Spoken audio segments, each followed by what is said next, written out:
Lo primero, muchos de ustedes me conocen por la Cámara de Comercio de Medellín, pero siempre mi mayor orgullo es que hace muchos años, graduada en la Universidad Bolivariana, me llamaron a una convocatoria que terminó en que me nombraron secretaria general de Empresas Públicas.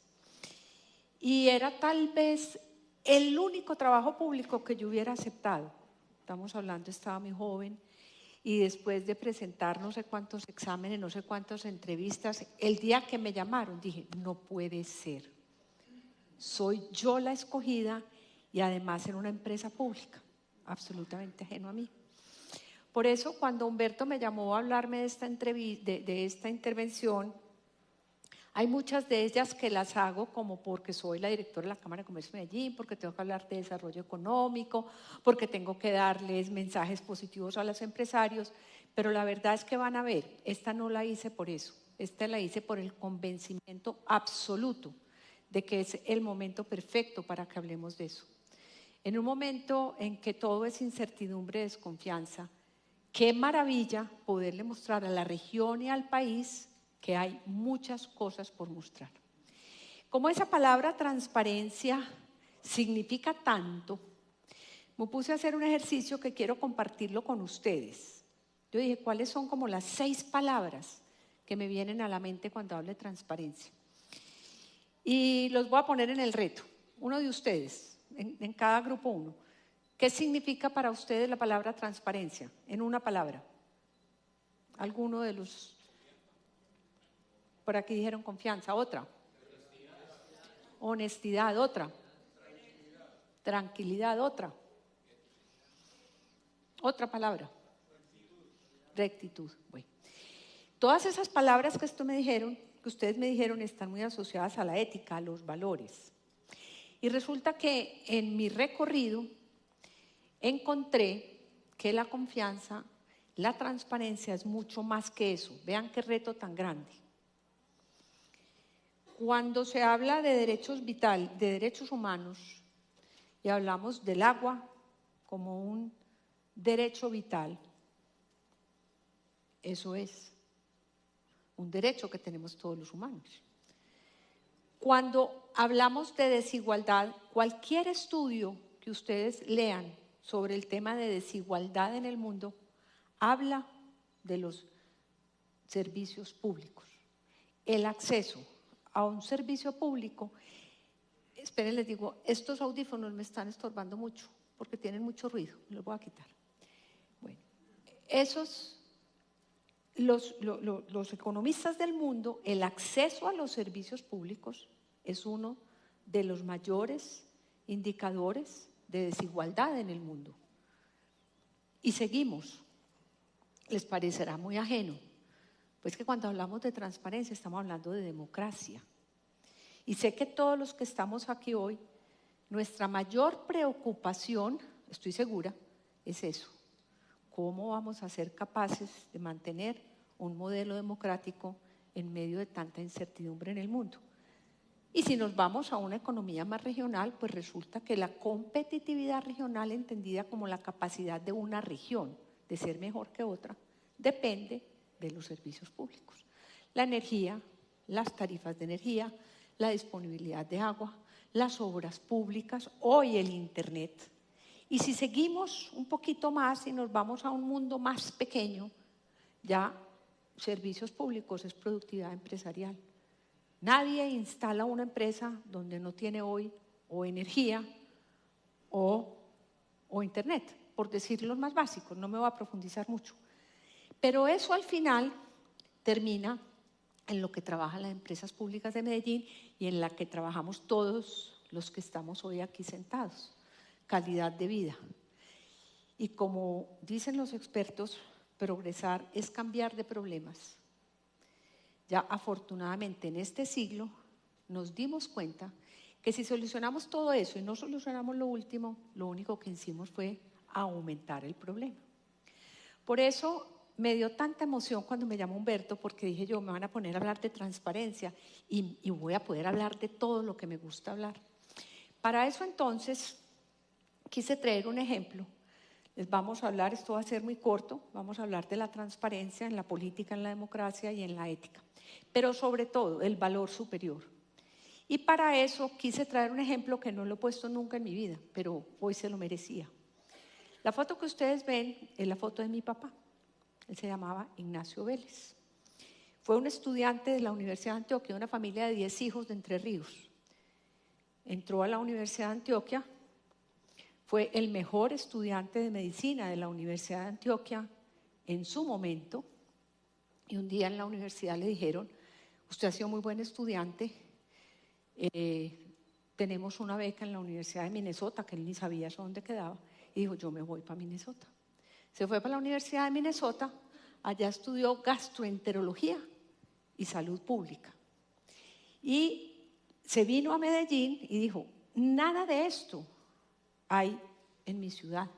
Y se vino a crear una clínica privada que se llama la Clínica Soma.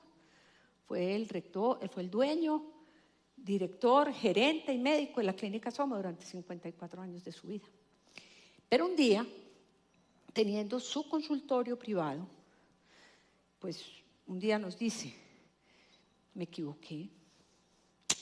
Yo me fui a estudiar a Minnesota y lo único que hago es mandarle remedios para las amibas a mis amigos que viven en el poblado. Porque claro, en Minnesota nadie me enseñó que el agua potable tenía una relación directa con la gastroenterología. Y que si no hay agua potable, yo que estudié 17 años, que monté una clínica, me lo va a pasar mandando remedios para las amibas. Tomé una decisión, nos dice un día: me voy a meter a la política. Me voy a hacer amiga de todos los alcaldes y voy a insistirles que el agua potable es una condición de la salud. De ahí nace un programa que se llama Habilitación Vivienda en 1964, que todavía está vigente y que es tal vez el programa más importante. Mi papá, siendo alcalde en las empresas públicas, el programa más importante que tiene sin lugar a dudas la calidad de vida, el programa de habilitación vivienda. Y por eso, y le oía muchas historias. Un día cualquiera decía: ¿cómo les parece que en el municipio de Medellín hay una fábrica de leche? Porque la leche venía del campo y entonces empezaban a encontrar unas enfermedades complicadísimas. Digo: no, esa fábrica de leche hay que acabarla. Es decir, producir leche es un negocio privado. ¿Cómo vamos a tener? Bueno, todo esto son las historias que me hicieron entender a mí desde muy chiquita que detrás de los servicios públicos hay un valor superior. Y quiero que ustedes tomen conciencia de cada uno de los que estamos aquí, que tenemos ese valor superior. No es lo que cada uno de nosotros estamos pensando, hay que ir más allá. Por eso entonces quise traer esta imagen que me la ayudó a buscar Janet, porque es que esta es la realidad de la que vivimos. Hoy vemos cómo la ciencia pura saca estudios, papers, investigaciones, análisis. Aquí viene Humberto, nos cuenta todo lo que ha hecho esta empresa para taponar el túnel de desviación. Nos cuenta Mineros todo lo que han hecho para transformar la extracción del oro. Pero resulta que de aquí para afuera hay 1000 pinochos, o 2000 pinochos, o 7 millones de pinochos, o yo no sé cuántos, que por más que nosotros tengamos claridad, aún científica, la palabra desconfianza es la que reina. La obsesión por conseguir mis intereses personales por encima de los hechos y de las realidades. Por eso todos los politólogos del mundo, hay uno muy bueno que ahora les voy a mostrar el libro, dice: el único reto que tiene un líder hoy, el único, es generar confianza. Dejen los planes estratégicos, dejen las utilidades para los expertos, pero usted como líder, dedíquese a generar confianza, porque usted puede hacer todo esto muy bien hecho. Ustedes no se acuerdan lo que pasó con la vacuna del COVID, que sí, que no, que no, que sí, y el mundo entero necesitándola, y todos los científicos del mundo tratando de salvarnos la vida. Por eso, aquí quiero insistir en que desde la Cámara de Comercio de Medellín entendemos esto como las instituciones, y en el planteamiento que nos hicimos es, ante esta desconfianza, ¿cómo generamos instituciones que perduren en el tiempo? Y por eso esta institución, Medellín Cómo Vamos, ahí estamos quienes somos los socios, está desde el 2006 y lo único que hace es de manera objetiva hacerle seguimiento a los indicadores de calidad de vida. Aún así, muchos creen que es una entidad política, no sé qué, aunque nos basamos en la data, pero vamos mostrándole a la ciudad cómo impactan los indicadores de calidad de vida. Y la otra institución, que es Todo por Medellín, en la que somos 51 afiliados, que el único objeto es la promoción y el desarrollo de la transparencia y el consenso social. Que eso es una cosa política de Lina Vélez contra fulanito de tal, nada que ver. Ustedes saben quiénes alimentan la veeduría, los ciudadanos. ¿Quiénes son el mayor activo que tenemos hoy en la veeduría Todos por Medellín? Los ciudadanos. Los que de manera anónima o personal se atreven a decirle a una institución en la que hay 22 personas investigando, vea, allí está pasando eso. Y por eso yo, aquí sentada, quiero decirles, todavía creo en los ciudadanos, creo en la confianza, creo en las empresas. Por más difícil que esté el momento, las instituciones tenemos que seguir. Y cuando hablamos de transparencia, todos dijeron la palabra confianza. Por eso me encanta esta caricatura. Porque es que la transparencia y la confianza es un tema de dos vías. Muchos de los que están aquí, que seguramente son proveedores, contratistas, le venden algo a empresas públicas, pensamos permanentemente que sea transparente la información, que los pliegos de condiciones nos den oportunidades a todos, que los publiquen a tiempo, que entreguen ese sobre cerrado.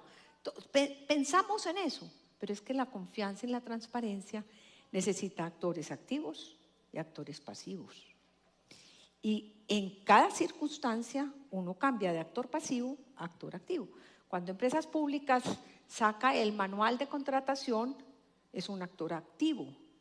Pero cuando ese contratante, ese posible contratista, llega a ser ya contratista, es un actor activo. Tiene que cumplir con todas esas normas, porque la relación es mutua. Por eso a mí esta me encanta cuando hablan que confío en ti, pero que tengo que estar pendiente de ti. Y a eso es a lo que nos hemos acostumbrado, ¿cierto?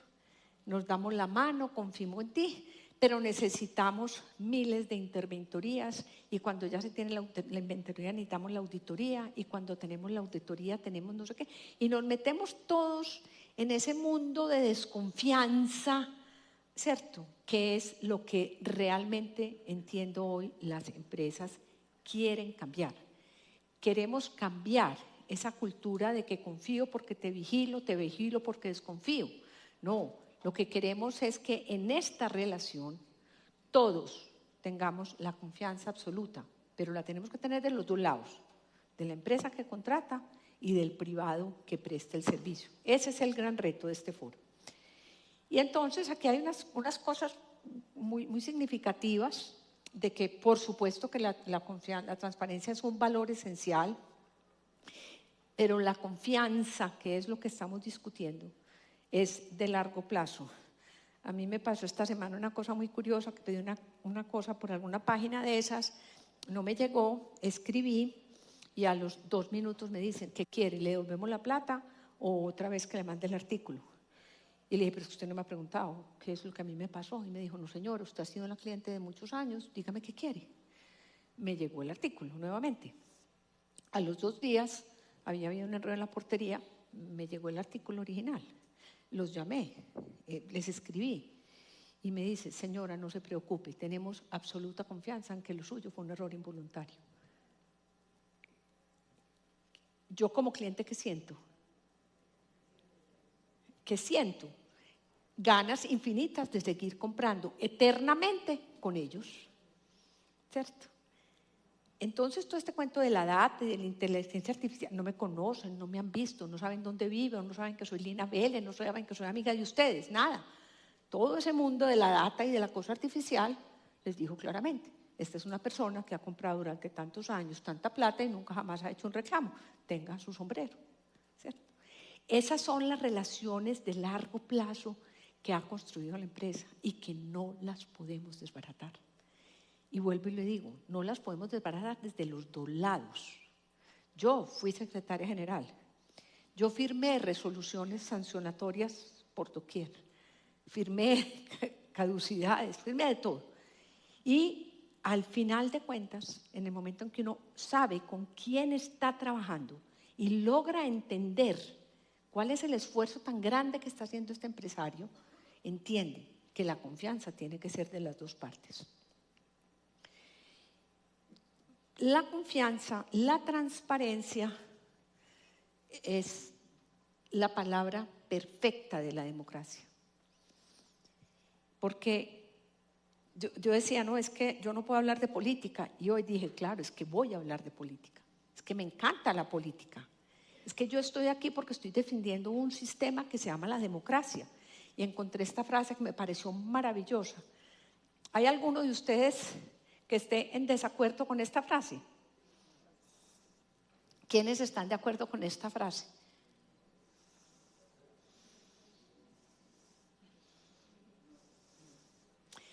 En un país bien gobernado, la pobreza es algo para avergonzarse. En un país mal gobernado, la riqueza es algo para avergonzarse. ¿Hay alguno que esté en desacuerdo? Porque quisiera oír la opinión. Bueno, entonces vamos a tener que revivir a Confucio para llegar a los acuerdos. Vamos a tener que volver por él, ¿cierto? Pero lo que nos trae hoy aquí es precisamente esto. Es la confianza. No nos podemos avergonzar de que ustedes, contratistas, proveedores, ¿cómo se llaman? No nos podemos avergonzar de que ustedes generen riqueza. No, es que generar riqueza es generar bienestar. Generar riqueza es generar calidad de vida. No hay nadie que tenga más responsabilidad social que cada una de las empresas, sin importar el tamaño, sin importar el sector. Es que es una persona que un día dice, mi patrimonio y mis ahorros los voy a dedicar a contratar gente, a asumir riesgos, a asumir retos. Por eso, generar riqueza es uno de los grandes resultados y de los grandes objetivos de la democracia, que es lo que tenemos que resolver.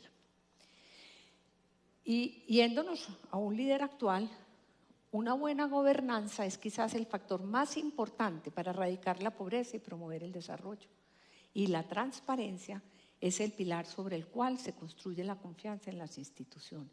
Por eso me dio tanta emoción cuando vine acá, porque si entendemos que detrás de esta palabra hay un valor fundamental, un valor superior, que es seguir defendiendo la democracia, que crean en nosotros, que cuando generemos riqueza la generemos de manera honesta y transparente, y que detrás de esa generación de riqueza estemos generando igualdad, oportunidades, calidad de vida. Y oía a Humberto al inicio, hay un libro que es muy maluco de leer, que se llama El ensayo de la lucidez, no se lo recomiendo. Busquen el resumen por ahí en cualquiera de sus GPT. Porque yo me lo leí, pero porque José Saramago es difícil de leer, pero vale la pena que lo curioseen. Se llama El ensayo de la lucidez. Y José Saramago se inventa una novela, y en la novela los ciudadanos en un día de elecciones en un pueblo muy chiquito van a votar, y el 70% votó en blanco. Y ese pobre alcalde dijo, carajo, ¿aquí qué pasó? Es que yo sé pelear contra mis opositores. Yo sé trabajar con mis amigos. Pero ¿quiénes son los que votan en blanco? Y así sucede toda la novela. Y la novela termina en esta asquerosa e inmunda burbuja en que nos estamos convirtiendo. No es que no hay otra forma de llamarla, ¿cierto? Como todos los que estamos aquí sentados pertenecemos al siglo anterior, creo que no hay nadie aquí de menos de 24 años. A todos los que estamos aquí sentados, nos tocó vivir en una casa con 7 hijos y una televisión. ¿A quién le pasó eso? ¿Cierto? Una televisión. ¿Cierto? Yo vivía en una casa con 5 hermanos y un teléfono, pero el papá era médico, entonces el teléfono era para él, no tenía teléfono. ¿Cierto? Cuando suena el teléfono es para el papá, entonces. Y uno lograba pues uno levantarse a cualquier cosita masculina en el colegio San Ignacio y uno pendiente de que llamaran. No, esperen que no pueden hablar largo porque el papá está pendiente de un paciente. Así me crié. Todos nos criamos así. ¿Cierto? Y si seguimos, ya hoy cada uno tiene una televisión, un teléfono, un iPad, ¿cierto? No me gusta tu música, me fastidia tu ruido, ¿cierto? Y como nos criamos en esta burbuja, es la conclusión de José Saramago, dice, y por eso me gusta tanto este foro, porque es que este foro nos está invitando a que nosotros como ciudadanos tengamos un debate profundo y serio sobre el deber que como ciudadanos tenemos en ese valor superior. No es solo evidenciar los problemas, sino comprometer a todos los ciudadanos, participar sin tener la legitimidad de las instituciones. Ese es el deber que tenemos, ¿cierto? En esta burbuja se vive muy maluco, y con consecuencias nefastas, como las que cuenta José Saramago en su novela tan cansona. Bueno, yo les recomiendo este libro. Este es un politólogo búlgaro entretenido, este sí es muy entretenido. Habla un inglés polaco, pero ¿qué importa? Se le entiende. Por ahí está en TED Talk, búsquenlo. Y dice, en desconfianza creemos. ¿Qué dice este politólogo? No creemos en nada, pero todo el día aspiramos creer en algo. ¿Cierto? Entonces me acuerdo de un chiste muy bobo de el marido que llama a la señora y dice, muñeca hermosa, divina, me demoro un ratico, estoy por aquí con Pedro tomándome una cerveza. Ella cuelga, oí Pedro, dice que está contigo tomándote una cerveza. ¿Cierto? ¿En quién creemos? ¿En quién creemos? ¿Cierto? ¿En Pedro o en el que me llama y me dice muñeca hermosa o la muñeca hermosa que está con Pedro? ¿En quién creemos? ¿Cierto? ¿En quién creemos? Este libro dice, en desconfianza todos necesitamos creer. Y este autor búlgaro hace un recuento maravilloso. Ya sé que todos los de aquí somos del siglo XX, ¿cierto? Yo soy la única, de pronto no, pero todos los de acá somos del siglo XX. ¿De qué pasó en el siglo XX? ¿Y por qué el reto del siglo XXI en la confianza, desde la politología y la sociología, es tan complejo? ¿Qué dice este autor? Dice, a mediados del siglo XX nace el movimiento contracultural de los 60. En lenguaje más sencillo nace el movimiento de los hippies. Amor libre, paz, tranquilidad, todo está permitido, nada de lo que ha hecho la sociedad en el siglo pasado vale la pena, ¿cierto?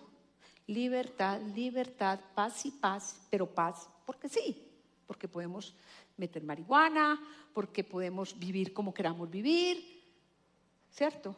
Y ese movimiento que arranca en la segunda etapa del siglo XXI empieza a generar unos cambios culturales muy importantes. Algunos de nosotros nos acordamos aquí de Alvarolo Carolo por allá en Caldas, ¿se acuerdan? Que nos trajeron a los primeros hippies y a mí no me los dejaban ver ni en la televisión. Bueno, y eso termina o sigue adelantándose el mundo. Los Estados Unidos contra China, empieza la revolución de los mercados de los 80, mejora toda la logística de conectividad, barcos, aviones, empiezan a llegar productos del mundo a todo el mundo y empieza a partirse el mundo en dos polos, el capitalismo y el comunismo, a decir cuál es el bueno. El bueno es el uno, el bueno. Y en esa seguimos, pues, ¿cuál es el bueno? ¿Cuál es el bueno? Y seguimos discutiendo lo mismo hasta que ya llegamos a finales de los 90, cae el comunismo, ¿cierto? Se ponen de acuerdo los líderes, Mitterrand, se ponen de acuerdo en Rusia, tumban el muro de Berlín Y quedamos entonces en una sociedad en la que supuestamente esa división ya murió porque cayó un muro. Pero seguimos en la misma división. Esto lo dice pues mi amigo Iván, a quien no conozco, pero le leo mucho. Esto termina cuando el Internet se vuelve masivo, cuando sale pues la www y todos tenemos acceso a toda la información. Él dice que esa es la materialización perfecta de la confusión. Porque quienes han escrito todas estas investigaciones que publican en la web, las escriben expertos, investigadores, estudiosos, académicos, ingenieros, pero tenemos acceso a leerlas todos. Todo el mundo empieza a leer todo lo que quiera leer, ¿cierto? Y eso, aunque genera mucho conocimiento, genera mucha confusión y le permite a los ciudadanos empezar a hablar con sabiduría de algo que no saben. Eso nos pasa a todos. Usted va donde el médico le dice, usted tiene una hepatitis, y lo primero que usted hace es Google, ¿qué es hepatitis? Estoy amarilla, no estoy amarilla, estoy blanca. Eso pasó cuando ya todos pudimos acceder a la información. Y termina este personaje en algo que me parece lo más novedoso y lo más importante. Y los invito a que lean un poquito de eso. Él dice que cuando cambian la ciencia de la psiquiatría y la ciencia de la neurología, por lo que hoy se llama neurociencia, dice, la psiquiatría investiga las enfermedades, ¿cierto?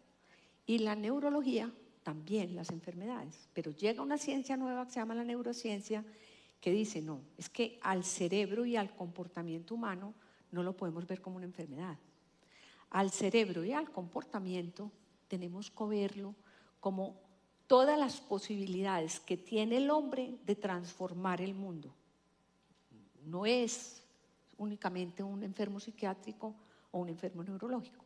Dice este autor que, y es lo que nos convoca hoy, la neurociencia ha estudiado que el hombre sí tiene una gran capacidad transformadora, y por eso estudian los casos tan dramáticos de las personas que estuvieron en los campos de concentración, que fueron capaces de sobrevivir y que fueron capaces de transformar unos momentos dramáticos, los más dramáticos de la historia moderna.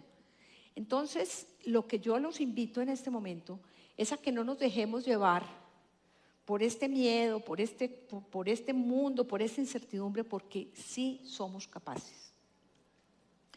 Me encanta la historia del estilógrafo, para decir que ya hablamos de que la transparencia es democracia, de que la transparencia es política, pero terminamos en lo esencial. La transparencia finalmente es ética. Y la ética, yo la leo como un mundo de detalles y un mundo de complejidades. Hablo de la historia del estilógrafo. Un día cualquiera, la semana pasada, me hicieron un examen ahí en el Hospital Pablo Tobón Uribe, ahí está todo el nombre de la hojita. Llego yo a la oficina, me están llamando. Doctora Lina, quiero decirle que se le quedó un estilógrafo. Y creo que es suyo, porque en el estilógrafo dice Cámara de Comercio de Medellín. Hasta que me encontraron. ¿A dónde se lo hacemos llegar? Quédate con el estilógrafo.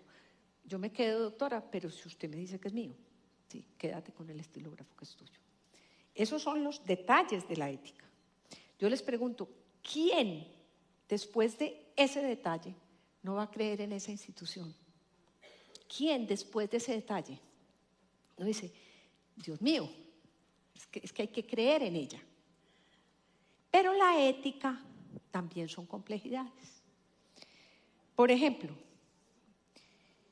que Empresas Públicas de Medellín esté queriendo revisar todos sus problemas, todos sus temas de contratación. Eso es ética, eso es una obligación. Es que cuando ustedes como proveedores o contratistas, ¿cierto?, se les demoran 2 días en contestarles un requerimiento, eso no es transparencia. La promesa de servicio hay que cumplirla. Y lo mismo ustedes a ellos, ¿cierto? Y lo mismo ustedes. Pero que empresas públicas paguen oportunamente, en el día que es, y sin 58 papeles, la factura que les debe, eso es transparencia, eso es ética.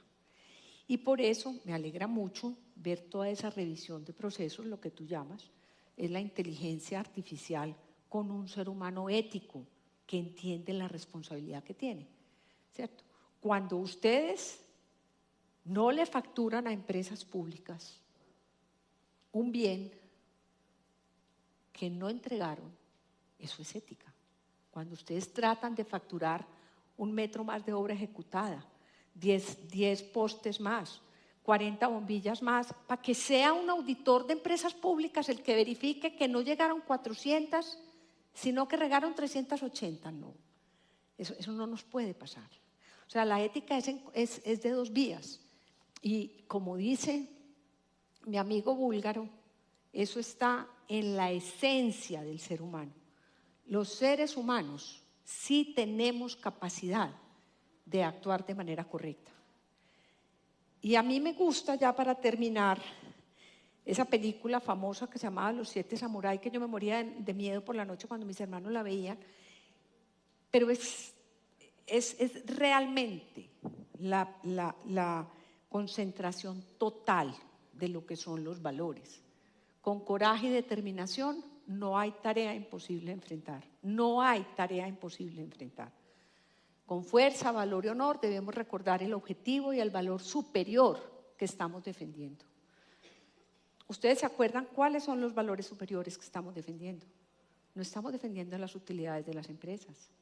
Y yo sé que aquí hay empresas chiquiticas y hay comunidades y hay empresas grandísimas, pero ese no es el valor que estamos defendiendo. Estamos defendiendo un valor superior que se llama la desigualdad, un valor superior que se llama la democracia, y la democracia solo se da en confianza, porque cuando sube la marea, el barco también sube, y por eso nosotros estamos acá. No nos vamos a dejar asustar por la marea. Nosotros tenemos una responsabilidad superior y por eso estamos todos aquí sentados. Termino con esta frase de Mark Twain, que algún día la leí y me sirvió en un momento muy importante de la vida. Algunos de ustedes recuerdan hace 2 años que la Superintendencia de Sociedades nos pidió en la Cámara de Comercio que teníamos que repetir las elecciones. ¿Se acuerdan? Resulta que cada 4 años se eligen 16 representantes entre los comerciantes. Y durante el proceso de elecciones, el presidente de la Junta, Gabriel Harry, quien ya falleció, me dijo un día: Lina, yo voté mal. A mí me entregaron el voto de Plaza Mayor, yo soy el presidente de la Junta Directiva, pero yo no soy el representante legal. Le dije: gracias, Gabriel, por contarme, públicamente vamos a anular un voto. Empezó el conteo de los votos, se anula un voto aleatorio, como dicen las normas del Código Electoral. A los 20 días nos llega la resolución de la superintendencia, que probablemente si nosotros no hubiéramos hecho eso nadie se hubiera dado cuenta, probablemente, diciendo que se anulan las elecciones, que hay que repetir las elecciones. Yo decía, yo no conozco una sola elección en Colombia en la que no se haya anulado un voto. ¿Ustedes conocen alguna? O sea, que tengamos que repetir las elecciones porque se anule un voto, nunca. Y empezaron a llegar todos los abogados. Vea, eso pues, es, mejor dicho, el portero del Consejo de Estado tumba esa resolución. Pues, no la repito. Y me acordé de Mark Twain. Y esa noche me fui para donde todos los abogados, imagínense cuántos hay en la Cámara de Comercio, por Dios. Y les dije: vean, ustedes son abogados y yo soy gerente. Ustedes cuidan el proceso y yo cuido la reputación. Y como estoy absolutamente segura que este proceso fue transparente, que todo el que quiso votar votó, que aquí no se hizo absolutamente nada, los hechos me dan a mí la razón. En 15 días se repiten las elecciones. Volvimos a ganar igual. ¿Qué demostraron los hechos? Si el primer hecho había sido bien hecho, el segundo tenía que ser igual. No pasó nada. Entonces, por eso, esta frase es el compendio de la realidad del manejo de una institución, pero esta es la mejor de todas. ¿Qué es transparencia? No necesito más. ¿Qué es transparencia? Solo hay dos caminos, no hay más. En todos los hechos, en todos los momentos de la vida, con los hijos, con la familia, con los amigos, en el tránsito, en el sistema de salud, en la educación, en todo. Dicen los expertos en neurociencia que solo los seres humanos somos los que tenemos la capacidad de discernir. No hay ningún otro ser en la naturaleza, pero ni desde los mononucleares hasta los hongos, ninguno. El único que ha demostrado la neurociencia, que es la última investigación sobre el comportamiento humano, es el ser humano. Es el único que tiene la posibilidad de discernir. Y discernir no es sino esto, no hay que pensar más. Esta conferencia podría concluirse ahí, qué es lo correcto, qué es lo incorrecto. Y desde la transparencia y desde la confianza, mi invitación es a esta: nunca nos podemos cansar, porque la historia va a seguir, los hechos incorrectos van a seguir, pero siempre tenemos que estar nosotros como ciudadanos comprometidos, mostrando con hechos que escogimos el camino correcto. Ahí termino, muchas gracias.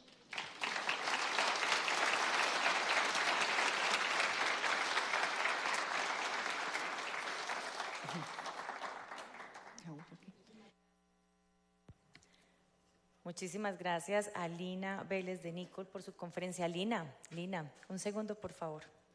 Vamos a abrir un espacio porque posiblemente tenemos preguntas para usted. ¿Quién quiere hacer alguna pregunta sobre esta conferencia? Alcen la mano quienes van a leer el libro TED, In Mistrust We Trust You. Léanlo. Léanlo, el que sea más perezoso para leer, búsquenlo en TED Talk, que él es un búlgaro muy entretenido y muy hábil y muy experto, sobre todo en politología, en mirar la transparencia desde el impacto en la politología. Muy bien. ¿Alguna pregunta entonces para Lina? Los dejé muy convencidos. Ojalá mis hijos me obedecieran todos así de fácil. Sí hay una pregunta. Lina, ¿cómo estás? Hola, ¿cómo estás? Te pregunto, decías que discernir era escoger pues un camino entre lo correcto y lo incorrecto. ¿Cómo diferenciar qué es lo correcto y qué es lo incorrecto, teniendo en cuenta pues que uno tiene diferentes percepciones a las de los demás? Pues uno sí tiene pues una base pues como de una cultura, pero por ejemplo, pues, te pongo un ejemplo, para los musulmanes morir por Alá, así se lleven al que sea, para ellos es lo mejor. Para nosotros pues obviamente pues matar a un ser humano está mal. Entonces, ¿cómo diferenciar lo correcto de lo incorrecto? No, en ese ejemplo lo que yo pongo es que la diferencia de lo correcto y lo incorrecto está en cada ser humano.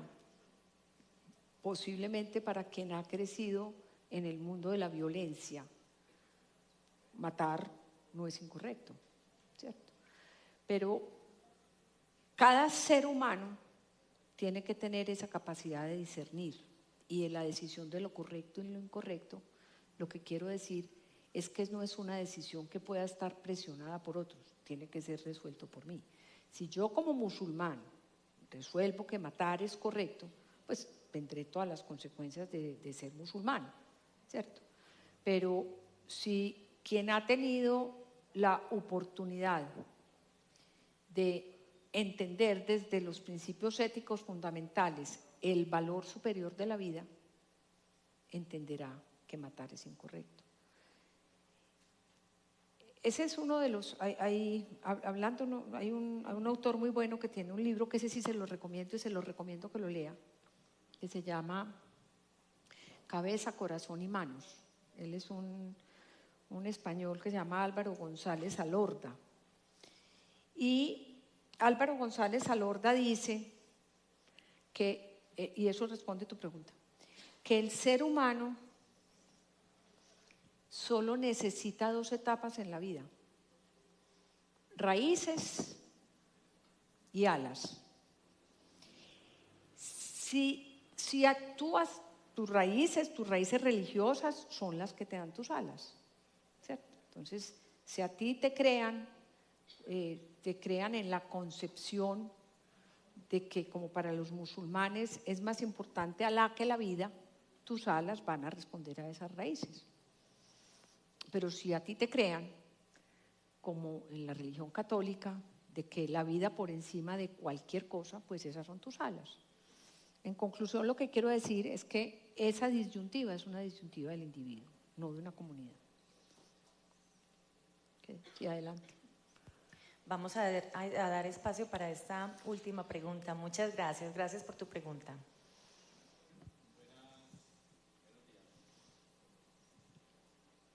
Muchas gracias.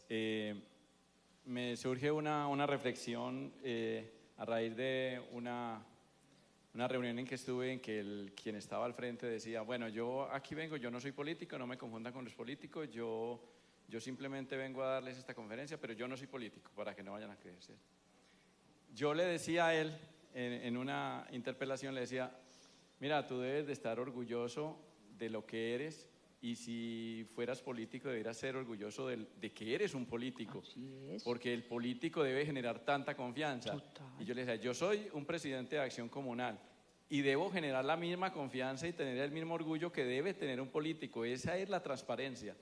No es avergonzarme de lo que soy, porque si yo estoy avergonzado de lo que soy, o lo tengo que negar, es porque ahí o no hay transparencia o no se ha generado confianza, ¿verdad? Absolutamente importante tu observación.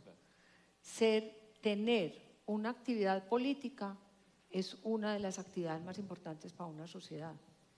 Y en todos los niveles, desde una acción comunal. Ustedes sí que hacen una labor importante con la comunidad, ¿cierto? Y por eso a mí me encanta que en este foro estén representantes de acciones comunales, porque los necesitamos demasiado para la gestión de la empresa.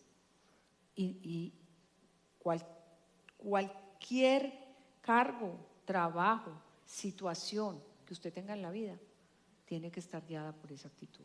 Vale, te agradezco mucho tu observación. A usted muchas gracias, Lina Vélez de Nichols. Gracias, Nati, gracias.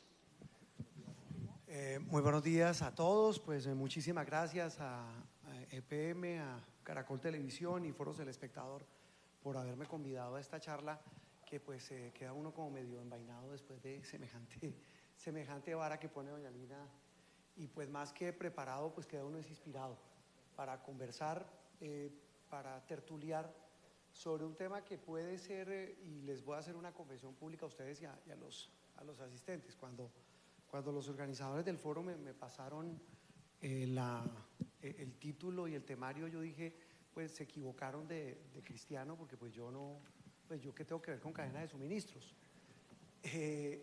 Pero escuchando a doña Lina y escuchando al señor de Mineros esta mañana, todo en la vida es una cadena de suministros, de afecto, de odio, de confianza, de fe, y en este caso de bienes y servicios. Y yo creo que, y lo hablábamos con la gerente de Ruta N hace un rato, que me decía, bueno, ¿de qué vamos a hablar? Entonces yo le decía, mire, hablemos de algo que es un poco, casi que esta charla debe ser la continuidad de las reflexiones de Lina sobre lo que debemos construir como sociedad. Hay un señor, pues no vengo tan preparado como Lina con la diapositiva, yo soy de la época antigua con la filmina, pero sí traigo a colación a un escritor que hoy está muy de moda, lleva muchos años de moda, pero hoy está otra vez de moda por un libro que acaba de lanzar que se llama Nexus. Yuval Noah Harari, que es el gran pensador moderno, él ha escrito una serie de libros sobre la naturaleza humana y lo que somos como seres humanos pertenecientes a una sociedad. Y él habla de lo que Lina mencionaba, que aplica para todo, que es la confianza. Y al final del camino las sociedades, desde la más remota hasta la de hoy, pues es confianza. Un billete es confianza en algo que usted me representa. La palabra, algo tan escaso hoy.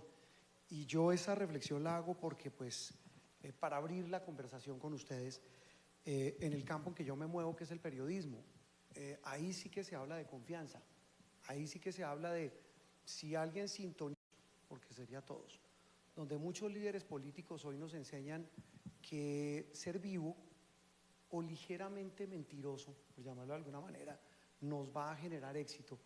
Pues sí que bien vale la pena hablar con 3 líderes empresariales de esto precisamente, de ese valor, y arranco con Josefina, sobre el valor ese de la transparencia que se hablaba en un país y en una sociedad, porque eso no es exclusivo de Colombia, donde, repito, la incertidumbre se volvió una pieza fundamental del tablero del ajedrez. Lo estamos viendo en el mundo, estamos a puertas de una guerra global, amanecemos hoy con una situación que va a afectar la cadena de suministros, de todo en la vida. Nos pasó con la guerra en Ucrania. ¿Cómo se empieza a generar valor cuando uno habla de incertidumbre, cuando uno habla de antivalores que se han vuelto valores en una sociedad como la nuestra? Bueno, muchas gracias primero a todos, a EPM, por invitarme. Me siento pues muy complacida de estar aquí con los proveedores y quienes hacen parte de toda la cadena de suministro de EPM. Muchas gracias, es un gusto estar aquí. Bueno, mira, creo que la incertidumbre ha existido siempre. No es que estemos asistiendo nuevamente a la incertidumbre. Yo, cuando reviso mis notas de más atrás, ya con una vida profesional larga, hace 40 años, cada vez que empezaba el año o hacía los registros del año para mi compañía, empezaba casi que con esas frases: en un año lleno de incertidumbres por el cambio político, por las nuevas tecnologías, por la apertura económica, siempre había una razón por la cual sentirse en medio de la incertidumbre. Entonces creo que ese es un primer paradigma que tenemos que superar, y es que la incertidumbre es el estatus. No es que vayamos a tener épocas de aguas mansas, no, siempre hemos tenido incertidumbre. Cambia, digamos, es el impacto, y sobre todo con las redes sociales, porque el acceso ilimitado a la información y a la desinformación hace que nuestro cerebro tenga que procesar un sinnúmero de cosas para las cuales no está preparado simultáneamente. Yo digo que cuando nos enseñaron a los católicos la verdad revelada, la vida era más fácil, porque no había sino que seguir la verdad revelada. Cuando uno hacía lo que el papá decía, o lo que el maestro decía, o lo que la norma decía, la vida era más fácil, excepto para los rebeldes, que eran los que se atrevían a desafiar la realidad. Entonces, siento que es lo primero que hay que hacer para vivir en la incertidumbre, entender que este es el mundo que nos tocó. Y es el mundo, es parte del ser humano. Entonces, ¿cómo mantener el optimismo más que la confianza? Es a través de las acciones, porque lo que podemos medir son las acciones, las percepciones no se dejan medir. Entonces, hay algo muy especial para navegar entre la incertidumbre, sobre todo cuando hay tanta desinformación, y es que el dato neutraliza el relato. Entonces, cuando tú tienes un run run, una noticia, todas esas cosas que salen todos los días, que es que les van a, voy a decir un ejemplo, que a los pensionados les van a poner un impuesto no sé qué, entonces ahí mismo nos morimos de susto todos los que ya estamos pensionados. Y entonces empieza uno a buscar, busque, y resulta que no ha salido ningún proyecto de estos, que cualquier persona dijo tal vez se podría, y entonces ya las redes dan por hecho una cosa que solamente está en la mente de alguien.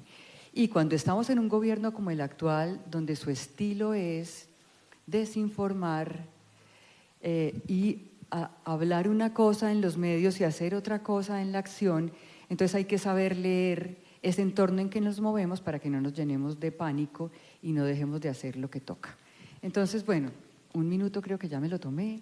Esas serían como mis 2 fórmulas para navegar en medio de la incertidumbre. No me lo va a creer, pero se lo juro que tenía esa frase acá, esa la dijo mi colega Juanita León justo en una conferencia de periodismo hace poco sobre periodismo y polarización. El dato mata el relato.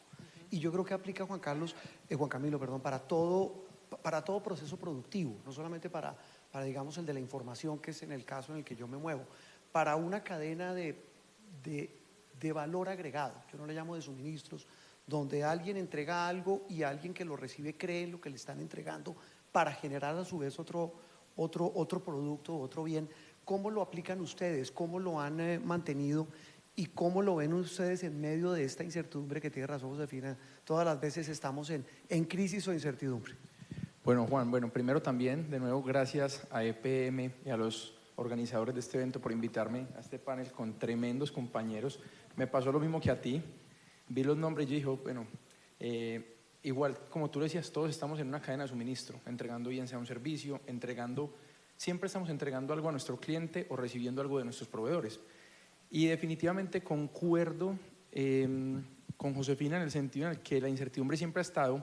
Yo creo que hay una pequeña diferencia, es que tenemos en tanta información y desinformación incertidumbres que cambian más rápido. Antes, digamos, yo creo que las incertidumbres venían de un tema específico y esa incertidumbre se mantenía, ¿cierto? Una incertidumbre, por ejemplo, una cadena de suministro con el tema del petróleo, y era eso. Ahora un tuit puede cambiar completamente un panorama y generar nueva incertidumbre. Yo creo que como nosotros hemos afrontado este tema en ERCO y como creo que lo debemos afrontar, y ahí voy a un poquito a hablar de lo que decía Lina ahorita, es que hay cosas con las que no podemos simplemente lidiar, hay incertidumbres que simplemente van a seguir generando, y nosotros como empresarios y como proveedores o como clientes somos llamados a generar confianza en lo que podemos generar confianza.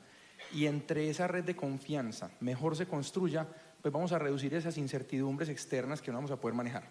Y si tenemos una red de confianza entre empresarios, políticos, proveedores, clientes, va a ser mucho más sencillo afrontar esas incertidumbres que pues no podemos controlar. Nosotros no podemos controlar lo que está pasando en Irán, de ninguna manera, pero sí podemos controlar que el producto que yo entrego, lo entregue para que el proyecto se conecte en la fecha correcta y mi cliente sepa que eso es una incertidumbre que reduce.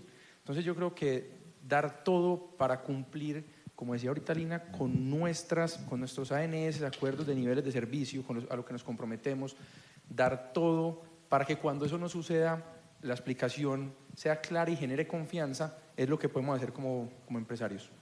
Juan Camilo, y ahí para dar pie a la intervención de Carolina, hay una palabra de las que habíamos preparado para esta charla que son, las mencionaba Lina, transparencia, cercanía, confianza, y yo acuño otra para oírte, Carolina, y es la de la empatía.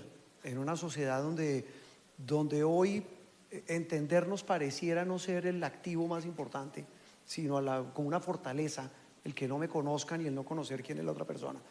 Repito, en el caso de mi negocio, que es el de la información, la empatía es fundamental, y la empatía para entender al otro, pero se aplica para todo. En Ruta N, que tiene una visión de pedagogía, de oportunidades, ¿cómo se aplica esta serie de principios para precisamente como esa linterna alumbrar en la niebla de la incertidumbre?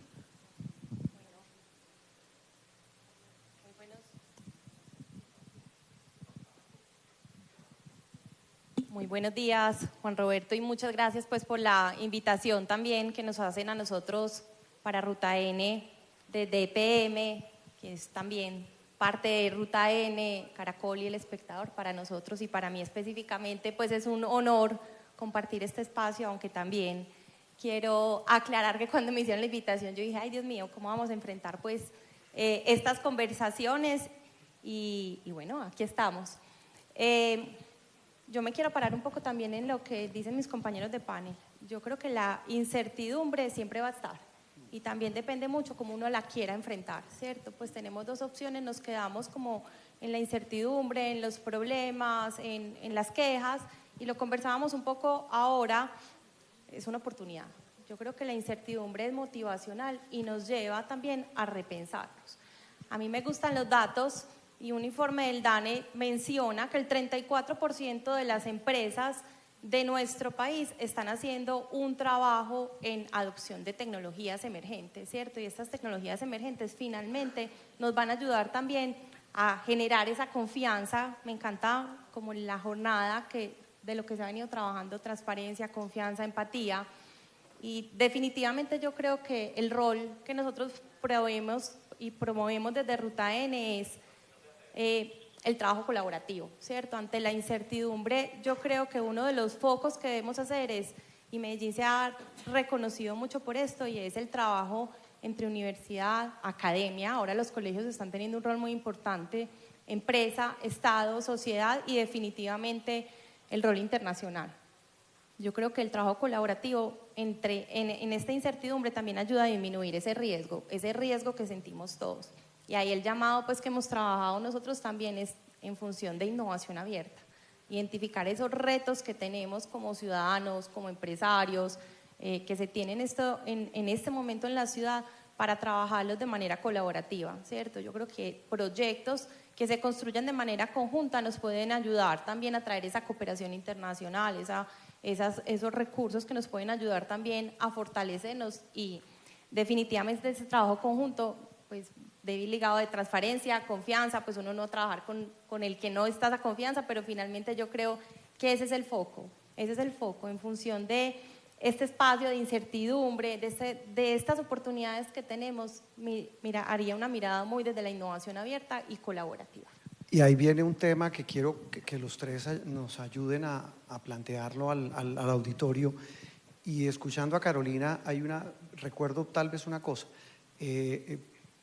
Me decía una profesora del curso de mi hija, me decía, mire, es que nos ha tocado en el colegio con la llegada de tantas nuevas tecnologías, entonces no solamente evitar que los muchachos, pues sí, deben tener acceso a un computador, a un iPad, decía Lina, ahora un reloj, porque la inteligencia artificial permite que un pelado pueda preguntar, uno lo puede hacer. En el oficio mío, oiga, ayúdeme a hacer un titular sobre las 5 noticias más importantes del día, y me las hace mejor que si le hiciera un ser humano, mejor. ¿Cómo compagina uno innovación con ética, innovación con principios? Porque muchas veces innovación es sinónimo de atajo. ¿Cómo evitar que esa innovación genere un atajo que al final del camino yo creo que genera desconfianza? ¿Qué filosofía profunda nos estás proponiendo? A mí también me conmovieron las preguntas. Bueno, no, mira, yo creo que debemos, en esencia, entender que la inteligencia artificial es una herramienta, como tantas herramientas que hemos tenido. Yo pienso en la Edad Media, cuando tuvieron la mayoría de la gente acceso a los libros. ¡Qué revolución! ¿Cierto? Y tantos miedos que había, porque es que las personas estuvieran ilustradas era un riesgo para el status quo de la sociedad. Yo pienso en esas cosas y digo, estaban peor que nosotros de asustados ahora con la IA. Entonces, entendamos la IA como una herramienta que llegó para quedarse, que llegó para que nos la gocemos y la disfrutemos. Entonces viene la ética, que muy bien la describía Lina. La ética es la esencia y no cambia. Vemos las frases de Confucio y decimos, pues parece que la hubieran escrito ayer por la tarde, y eso fue hace cientos de años. Entonces fíjate que hoy más que nunca se requiere a los hijos, que es lo que más nos duele a los que tenemos hijos o nietos, es cómo los vamos a formar. Y entonces hay que enseñarles a pensar y enseñarles a tener criterio para decidir, que es en última instancia es la libertad del ser humano, la capacidad de decidir, de discernir y de escoger, no siempre entre bien, mal, no siempre entre blanco y negro, sino también hay unas escogencias grises, y para eso hay que formar a los chiquitos desde que están en la casa. Entonces, si tú le das la tableta porque es que los peladitos nacen moviendo el dedito, o mi nieto de 8 meses me mueve el celular así, y eso que los papás ni siquiera se lo dejan tocar. Entonces, nacen ya como con esa disposición, pero no los podemos dejar que eso sea lo primero que llegue a sus vidas, sino esta formación como papás es fundamental, y como papás y como sociedad en general, los colegios, las guarderías, etcétera. Entonces, ese sería como mi mensaje. La IA, herramienta magnífica, unos asistentes, pues es que eso es sobrado. Tener un asistente de inteligencia artificial le ahorra a uno tiempo para lo que hacíamos en las bibliotecas antes, que te acuerdas que uno iba y conseguía 5 o 6 libros del mismo tema y empezaba a leer y sacaba los resúmenes, y después pues la IA le hace a uno todo eso ya rapidísimo. Solo que al final tú eres el que tomas la decisión, no es la IA la que toma la decisión. Entonces creo que eso es un criterio importante para trabajar en los colegios, en las universidades, en las empresas. y no creer que la IA es mejor que nosotros, es una herramienta a la que nosotros nutrimos. Juan Camilo, innovación y ética en una cadena de suministros, por más técnica que sea. Bueno, mira, este sí funciona. Súper de acuerdo con Josefina en que es una herramienta y que tenemos que aprender a utilizar y enseñar a utilizar. Y volviendo con el tema, yo creo que es la construcción de confianza. Tú hablabas de que en el periodismo pues, se puede generar dificultades en la transparencia, pero si uno ya ha construido esa confianza, nadie va a dudar que el periodista fue quien escribió eso y no la IA. Entonces yo creo que se trata de crear una cultura de ética en la que a los niños desde pequeños se les enseñen a utilizar y no se les aleje de estas herramientas, porque el problema es cuando te encuentras con una herramienta de estas sin tener los valores suficientes para utilizarla, así como tú muy bien hablabas cuando llegaron los libros, cuando llegó el internet, entonces nos mandaron una tarea y la podíamos y simplemente podíamos ir a Wikipedia. Yo creo que es exactamente el mismo caso, es cuestión de cultura, de ética, de simplemente esforzarnos en que las personas que la vayan a utilizar la conozcan, y en términos de cadena de suministro, y para entrar un poquito como en ese punto, yo creo que es una herramienta vital. Hay trillones de puntos de datos que hoy no se utilizan para ser más eficientes, y la eficiencia al final termina siendo mejores precios para mi cliente, mejores tiempos de entrega y, por último, generación de confianza. Entonces yo creo que utilizar estas herramientas es una obligación de las compañías que quieren persistir en el mercado. Carolina, Juan Camilo tocó un punto clave, y es que a veces se confunde ética, y en este caso innovación, con perdedores, y más cuando uno está formando generaciones. En Ruta N, ¿cómo forman gente que sea innovadora, pero también ganadora? Porque pues es que, pues yo no sé si aquí a alguien le guste perder, pero creo que uno genera un proceso de innovación en cualquier proceso productivo para ganar algo o alguien. En el caso de Ruta N, ¿cómo lo vinculan para que sea así? Bueno, yo acá comparto lo que dicen también mis compañeros, la inteligencia, específicamente inteligencia artificial, temas de sistematización de datos, todas estas tecnologías emergentes llegaron para quedarse. Y ahí hay que hacer un trabajo no solamente a nivel de colegios y a nivel de formación, sino a nivel de empresarios, emprendedores y empleados. Hay que generar una cultura, porque pues, lo que buscamos con estas herramientas es facilitar la vida de las personas que trabajan en y optimizar procesos y optimizar la toma de decisiones, el tener las herramientas y tener la información. El que tiene los datos, el que tiene la información, pues va adelante, pero no solamente es tenerla, sino también con el tema de apropiación de la tecnología. Y yo aquí pues también el índice de cómo ha sido la absorción de la inteligencia artificial publicado por IBM demuestra que el 67% de las empresas en Latinoamérica ya están utilizando estas herramientas. Entonces ahí está. Nosotros en Ruta N hacemos un ejercicio de formación. Ruta N trabaja en todo el tema de innovación y tecnología, hacemos formación de los emprendedores, y yo creo que ahí el tema ético es importante, es fundamental. ¿Cuál es el rol de la tecnología y cuál es el rol del usuario de la misma? Y cómo la tecnología nos ayuda a tomar decisiones, a conocer nuestros clientes, a tener una información basada en el usuario, a mejorar estos procesos, pero cuál es mi responsabilidad como empleado ante el uso de la misma. Y un poco ahí también yo creo que es importante a veces perder, ¿cierto? Yo creo que eso lo deberíamos un poco como desatanizar. En el caso nuestro, muchos de los emprendedores, y lo vemos con muchos de los emprendimientos, hay un valle de la muerte enorme, y normalmente no hablamos de eso. Ese valle de la muerte es como fracasé, perdí, no voy a seguir adelante.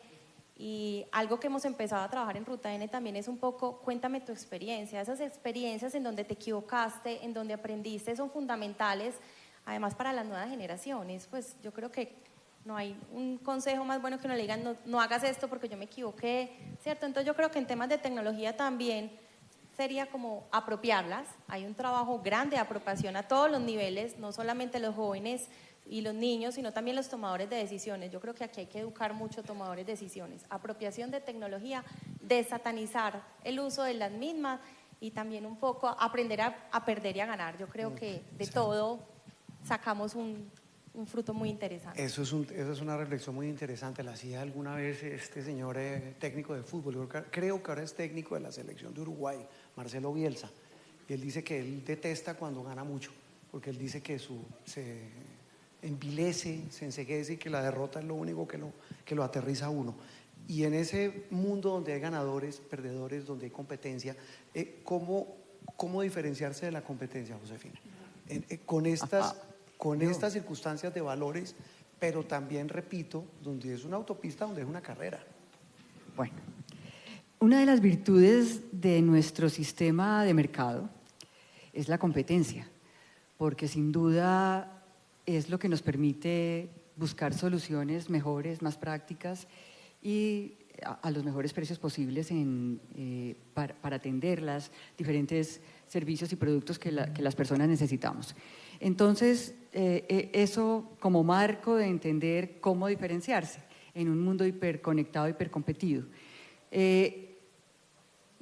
La receta que nosotros hemos diseñado en TCC, para ser concreto, es: queremos ser consistentes en nuestra promesa de valor y ser persistentes en el tiempo en cómo la cumplimos.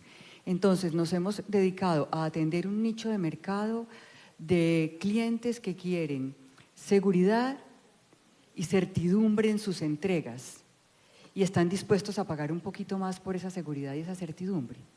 Entonces, nosotros tenemos que hacer todo lo posible para que eso pase todos los días de la vida, en medio, sobre todo, de un país donde te bloquean las carreteras todos los días, en donde te cambian las reglas de juego económicas, en donde, bueno, sin número de cosas suceden. Y el mercado nuestro es supremamente competido. El mercado de la logística es un mundo, es un océano Atlántico. A veces somos marcas un poquito más relevantes, pero pues un océano Atlántico, desde el señor que lleva cajitas aquí en Medellín en una zona del barrio, hasta la multinacional que lleva y trae de Estados Unidos, etcétera. Entonces nosotros en Grupo TCC tenemos varias empresas de la cadena de suministros y somos fieles a esa promesa. Ha costado, sí, porque en épocas, por ejemplo, como de desaceleración económica, entonces la gente privilegia el precio y corre riesgos por privilegiar el precio. Pero también el comprador tiene que entender qué está comprando y qué quiere comprar y qué riesgos quiere correr. Entonces, el mensaje es: para diferenciarse hay que tener una oferta que haya un público que la valora y ser persistente y consecuente en el tiempo, que no la dejemos caer. Esa sería como mi reflexión de hoy sobre la competencia. Gracias. Juan Camilo, y ahí viene un tema que también en un mundo muy competido como el que usted representa, cómo diferenciarse y cómo generar confianza en esa cadena de valor. Claro, Juan, mira, ese es el día a día de nosotros. Nosotros somos una compañía que tiene 13 años y nacimos en un mercado en el que juegan las compañías más grandes del país, probablemente, el tema de la energía. Y nuestra única alternativa para poder ganar frente al mercado, ganar clientes, lograr el crecimiento que hemos tenido, era precisamente diferenciarnos.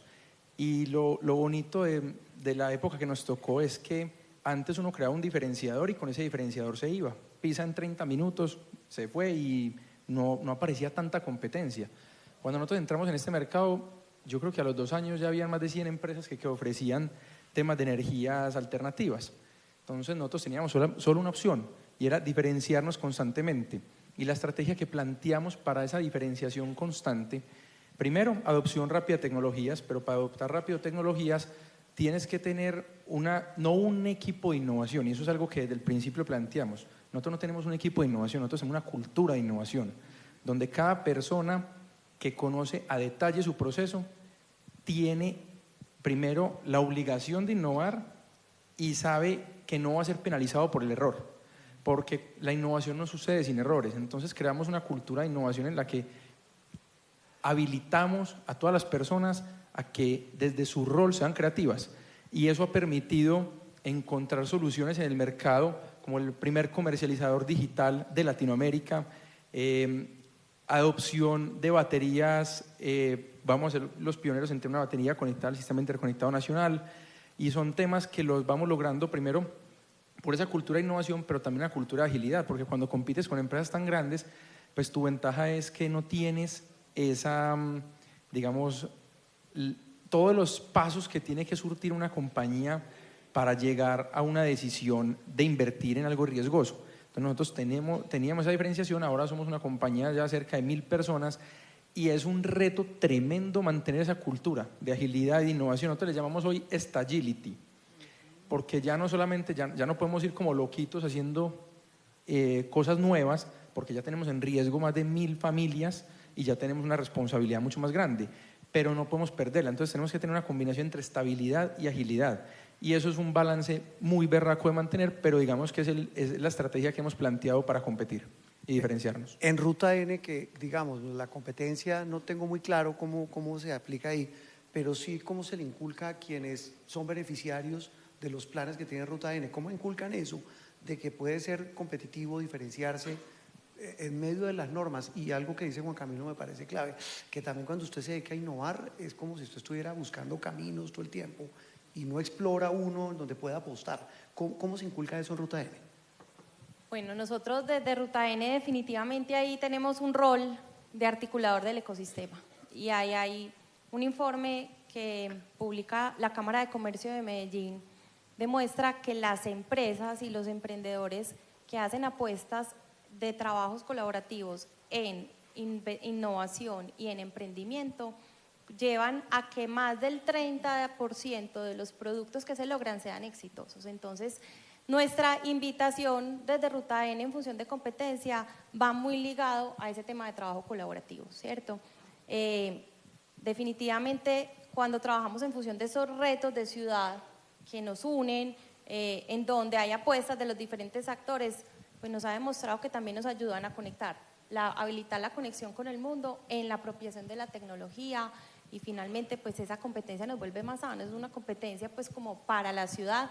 Ahí está también el tema de cómo promover las compras públicas innovadoras, cómo también los resultados que se tienen en función de la innovación se llevan, sobre todo en principio, al sector público para que de manera conjunta se pueda pilotear esos desarrollos que se están haciendo. Entonces la competencia va muy ligada a ese propósito superior, ¿cierto? Ahí también algo que hemos venido trabajando y hemos conversado ha sido el desarrollo de estas zonas de tratamiento especial y lo hablamos ahora. Medellín ahora es un distrito de ciencia, tecnología e innovación, es el primer distrito de ciencia, tecnología e innovación del país.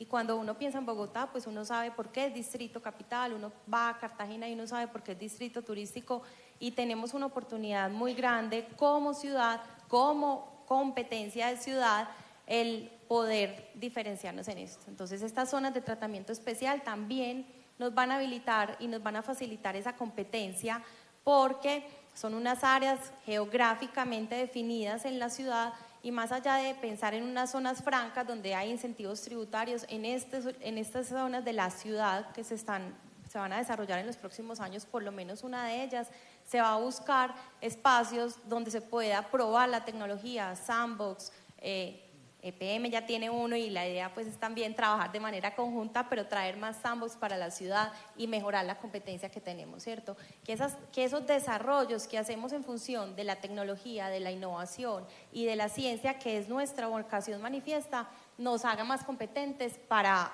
salir adelante con este mercado que tenemos en Medellín.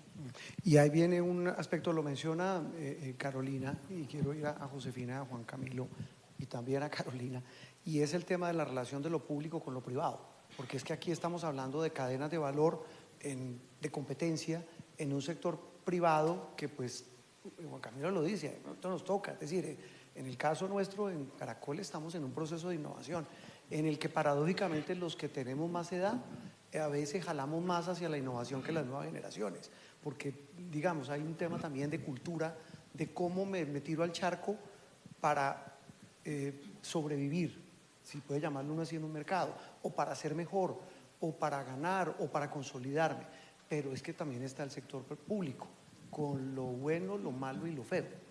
En el caso de ustedes, en cada uno de sus sectores, ¿cómo se reflejan esas alianzas público-privadas? Bueno, primero me hablaste de algo que me brilla el ojo, que es lo público. En mis inicios como empresaria y como administradora de negocios y como persona que empezó su carrera en los 80s, siempre pensábamos que lo público estaba allá y que nosotros los empresarios acá, y que ellos eran los malos y nosotros los buenos. Entonces vivíamos, y ojalá que nadie se me meta, que no venga nadie de la DIAN aquí, que no venga nadie de la superintendencia, que no entre nadie aquí a fregarme la vida.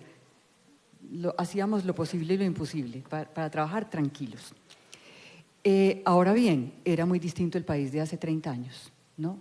Donde un Estado era un Estado bastante, digamos, ¿cómo éramos las empresas también? Es que hemos evolucionado demasiado, es que hace 30 años éramos otra cosa.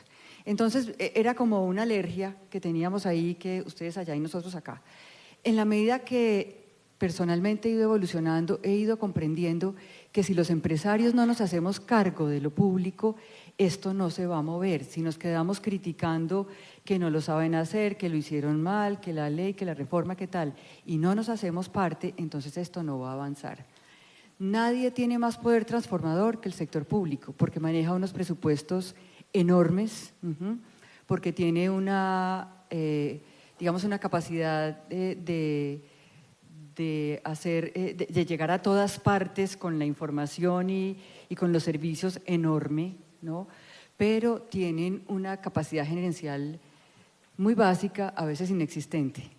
Entonces, ahí es donde nosotros entramos a poder hacer lo que sabemos hacer. Los empresarios sabemos resolver problemas y al momento de resolver problemas encontrar sostenibilidad económica y hoy día ambiental y social. Entonces, digamos que tenemos la fórmula para resolver los problemas de la sociedad. La gente que trabaja en la política a veces la tiene muy dura porque el Estado es rígido, mal comprendido. La mayoría de los colombianos no entendemos cómo funciona el Estado.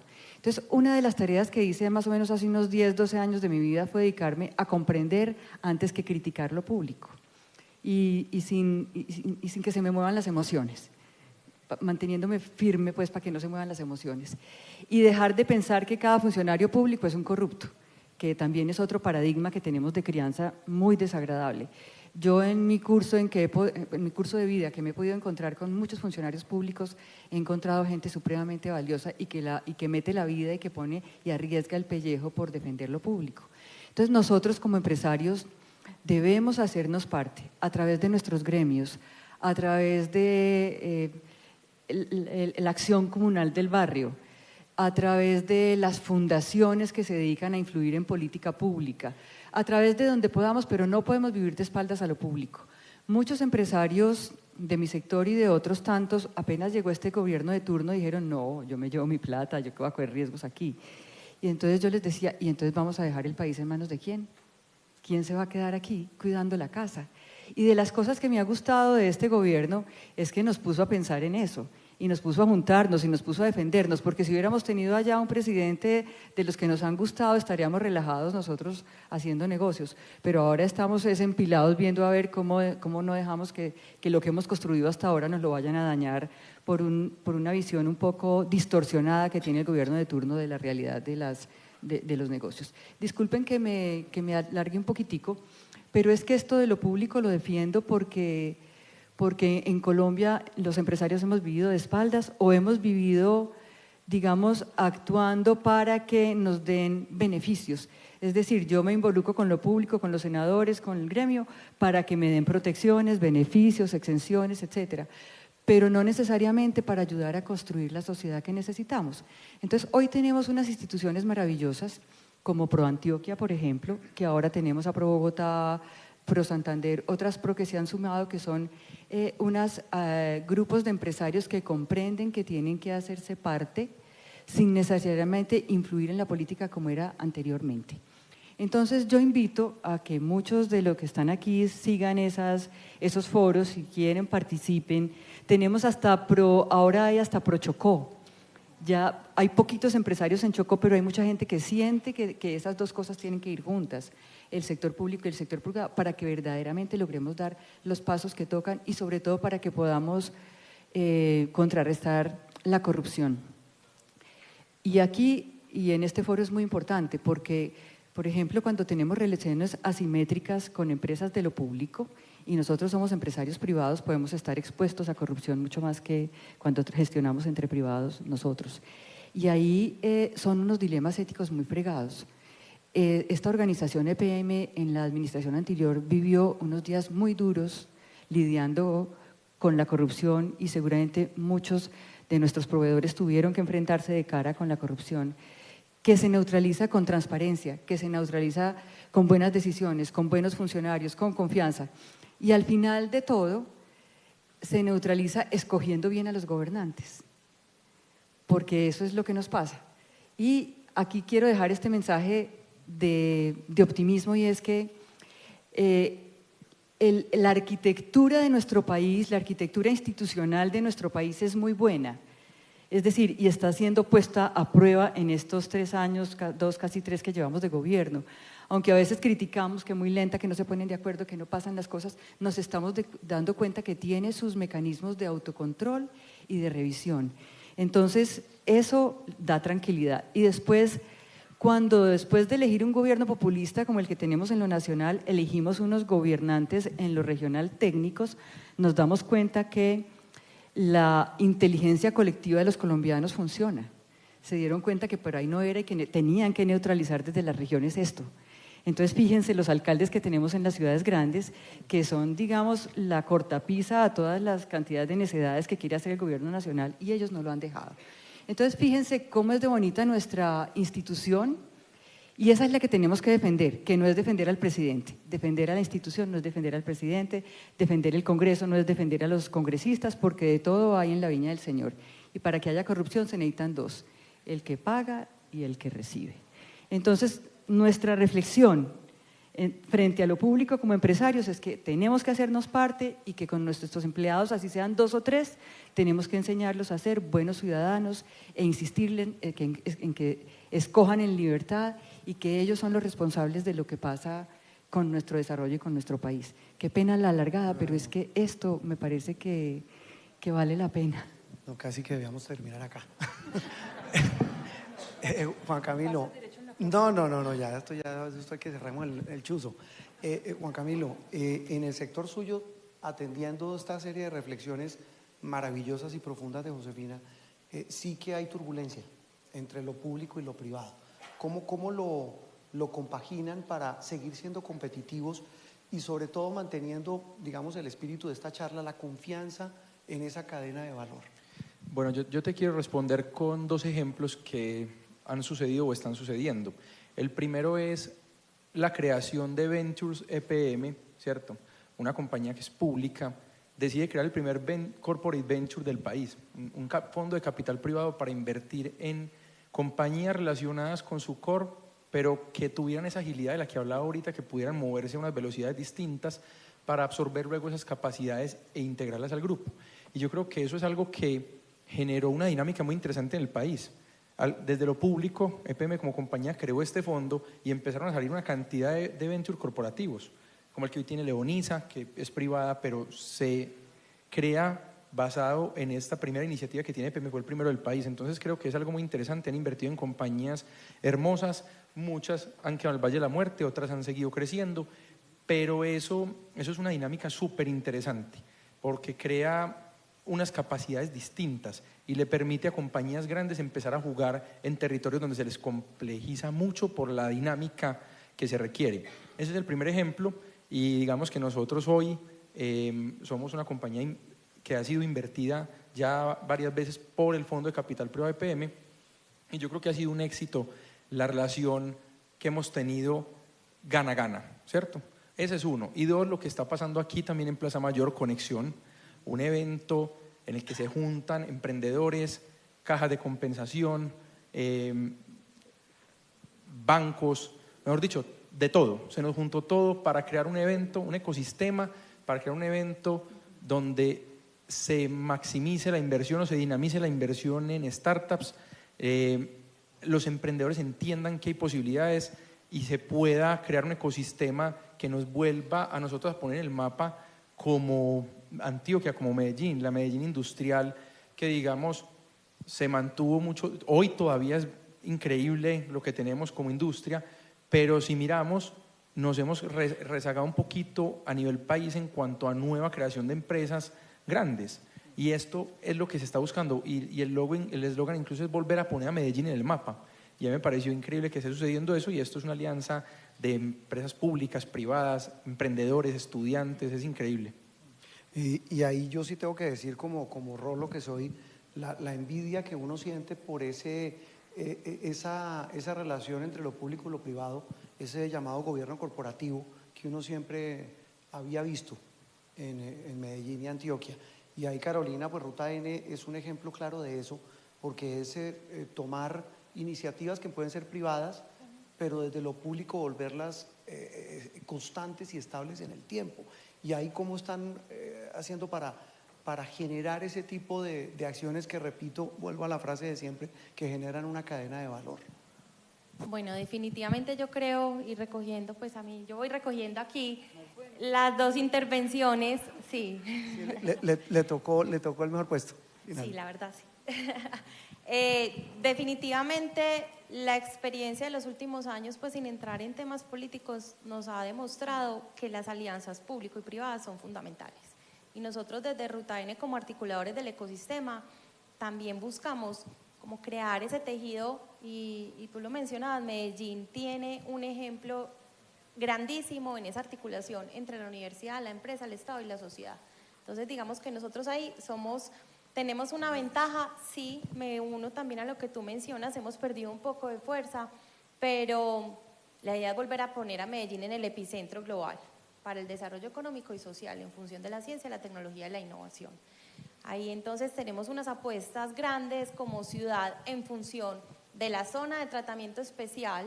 También queremos trabajar, gracias a la experiencia de EPM y a esa dinámica que se ha generado, que tenemos estos eventos como conexión, en un vehículo de inversión para la ciudad. Queremos poner a Medellín otra vez en el foco del mundo, con una inversión, pero para lograr esa inversión nos hemos dado cuenta que no solamente es poner recursos, sino poner capacidades, y ahí Ruta N tiene un rol fundamental, generar esas capacidades para que los emprendedores, para que los empresarios, para que en este caso algunos de los proveedores puedan acceder a estos recursos que vamos a tener en la ciudad.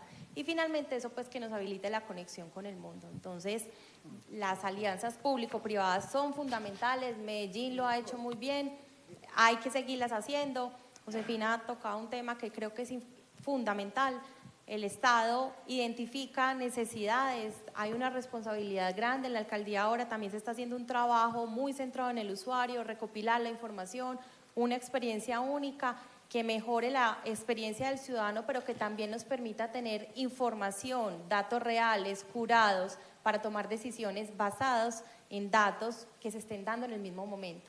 Esos datos nos van a permitir identificar también retos de ciudad alineados con megatendencias, y los empresarios son muy buenos resolviendo esos retos. Entonces esas alianzas son fundamentales. El Estado identifica necesidades, oportunidades, los empresarios resuelven esos retos, y yo creo que la dinámica, la fórmula está más o menos lista para volverla a poner y poner a Medellín ahí en el foco con estas alianzas, y que no se pierda ese ADN que tenemos nosotros como ciudad. En esa misma onda y pues entendiendo que todo tiene una cadena de valor, pero también de dificultades.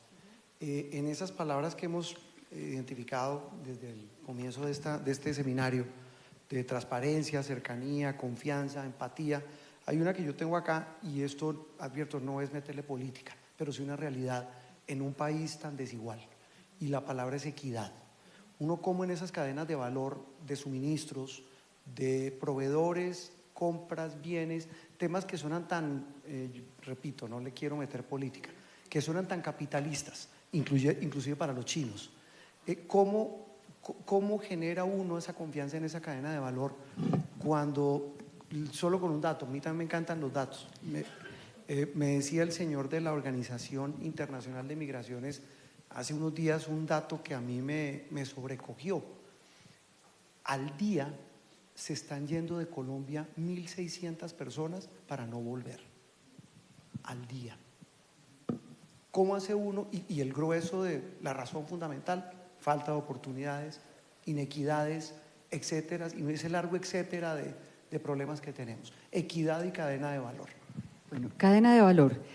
Yo cuando hablamos de cadena de valor, pensamos en una cadena, ¿no? Que tiene un principio, se enlaza una con la otra y termina y se cierra. Hoy día estamos pasando de pensar de cadena de valor a redes de valor. Primer concepto que quiero dejar pues aquí puesto, porque ya es una redarquía, ya no necesariamente es una cadena. Entonces, las capacidades de integrarnos todos que nos da también la tecnología y la inteligencia artificial es cómo gestionamos la cadena. Y segundo, ¿cómo hacemos para la equidad desde el punto de vista de los empresarios?